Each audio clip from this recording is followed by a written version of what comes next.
Le journal des médias avec Thomas Joubert. Bonjour Thomas. Bonjour, à la une ce matin, le loto va changer de chaîne. Claire Chazal parle pour la première fois de l'agression dont elle a été victime et Anouchka Delon se désolidarise des propos de son père sur l'homosexualité. Et on commence donc avec les tirages du loto qui vont faire leur retour sur TF1. France 2 diffusait les tirages du loto depuis 2008, mais la Française des Jeux a décidé de ne pas renouveler son contrat avec le service public, information révélée par le Figaro. Les tirages de la FDJ seront donc de retour sur TF1 à partir de janvier 2014. Officiellement, la société souhaite toucher davantage des 25-45 ans, qui sont plus nombreux sur TF1, mais il se dit aussi que la FDJ ne serait pas très satisfaite de son traitement par France 2 en raison du manque de régularité dans la programmation. C'est une mauvaise nouvelle pour France Télé qui perd une importante ressource de la part de la FDJ. Claire Chazal parle pour la première fois de l'agression qu'elle a subie fin juin. La journaliste avait été attaquée à la sortie de TF1. Un homme lui avait lancé un seau rempli de terre, d'excréments et d'ammoniac. Claire Chazal est revenue sur cette affaire hier soir dans C'est à vous sur France 5. Je pense qu'il y a une grande folie dans ce monde et on ne la mesure pas toujours, sauf à ces moments-là. Moi, malheureusement, je l'ai mesuré un peu aussi. C'était pas évidemment, in fine, ce n'était pas violent, mais il y avait aussi tout de même une violence. Oui, bien sûr, parce qu'il y a une forme de préméditation.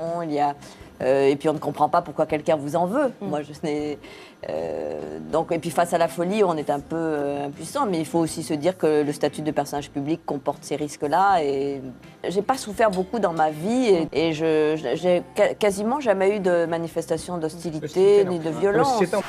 Voilà, Claire Chazal hier soir dans C'est à vous qui côté audience est en baisse. Hier soir avec 660 000 téléspectateurs. Jean-Philippe, finaliste de Top Chef, tabassé devant son restaurant et cambriolé. Oui, sale week-end pour Jean-Phi, comme on l'appelait dans l'émission. Dans la nuit de vendredi à samedi, il était agressé devant son restaurant situé à Mons en Belgique. Il s'est interposé alors que 4 hommes s'en prenaient à sa copine.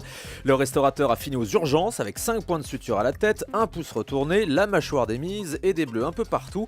Et le lendemain, son restaurant a été cambriolé. Son ordinateur portable a été volé. Anouchka Delon, la fille d'Alain Delon, se désolidarise des propos de son père sur l'homosexualité. Des propos qui ont fait beaucoup de bruit lundi soir dans C'est à vous. On vous en parlait hier matin. Ouais. Anouchka Delon, qui était présente sur le plateau, a fait une mise au point hier sur son compte Twitter. Les propos tenus par mon père ne concernent que lui et n'ont aucun rapport avec les causes que je défends et auxquelles je crois. Alain Delon avait déclaré en direct que l'homosexualité était contre nature. Laetitia Hallyday règle ses comptes avec l'Express. Le News Magazine affirmait cet été que Laetitia était intervenue auprès de l'épouse de Manuel Valls pour éviter la fermeture administrative de la boîte de nuit de son père au Cap d'Agde. Dans un communiqué transmis à l'AFP, Laetitia Hallyday dément ces imputations qui relèvent d'une désinformation pure et simple. Elle déplore que de fausses infos, qui ne sont que de détestables ragots, puissent être publiées. Dans cette affaire, Manuel Valls a déjà porté plainte pour diffamation. Démarrage difficile pour les nouveautés de France 2. Dans la peau d'un chef à 17h25 avec Christophe Michalak n'a rassemblé hier que 345 000 téléspectateurs et seulement 4% du public. On verra par la suite ce qu'arrive à faire Sophia Aram et son talk show à partir du 16 septembre. Mais pas d'inquiétude, lors de la conférence de presse de rentrée, le numéro 2 de France Télé, Bruno Patino, nous a expliqué qu'il fallait raisonner en termes de groupe. Quand je vois tout ce qui s'écrit sur l'Access aujourd'hui, on oublie juste une chose, c'est que France Télévisions, à cette heure-là, fait quoi ? Entre 31 et 32% de part d'audience à ce moment-là, l'ensemble des chaînes. C'est-à-dire qu'on est leader devant le groupe TF1, devant le groupe M6 et devant les autres groupes. Ce qui n'est pas le cas à tous les moments de la journée. Et donc l'Access n'est pas une source d'angoisse pour France Télévisions. Il nous faut en revanche avoir une offre très diversifiée. Alors Sophia Aram est entre 18h et 19h. C'est à vous avec Anne-Sophie Lapix sur France 5 plus tard. Et il y a évidemment l'offre d'information sur France 3 à ce moment-là. C'est un Access globalement équilibré. Et l'émission de Sophia Aram, je suis sûr qu'elle y prendra toute sa place. Des précisions sur la participation de Nicolas Bedos, ça on n'est pas couché. L'humoriste annonçait lundi qu'il rejoignait l'équipe de Laurent Ruquier, mais dans un communiqué, Nicolas Bedos a précisé hier qu'il n'interviendrait que ponctuellement dans l'émission, de façon libre et gratuite. Ça lui servira de promo avant la sortie de ses prochains films. Nicolas Bedos qui se réjouit de refaire de la télévision. Selon lui, on n'est pas couché, l'un des endroits où on a le temps et la possibilité de s'exprimer librement.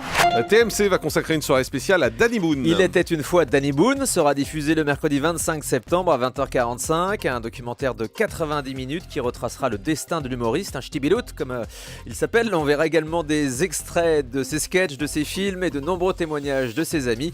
Puis TMC diffusera ensuite son spectacle Trop stylé. Et puis on passe au chiffre du jour. Oui, 210. Eh bah oui. Le 210e et ultime épisode des Experts Miami, votre série préférée, Jean-Marc. Ce final sera diffusé le lundi 23 septembre sur TF1 avec les 2 derniers épisodes. Après 10 saisons, les Experts Miami se sont arrêtés aux États-Unis, tout comme les Experts Manhattan. Seuls les Experts tout court continuent pour une 14e saison qui commencera donc fin septembre à la télé américaine. Voilà, qui sont en fait les experts Las Vegas, Oui, puisque c'est c'est là-bas que ça se passe. Merci beaucoup Thomas Joubert.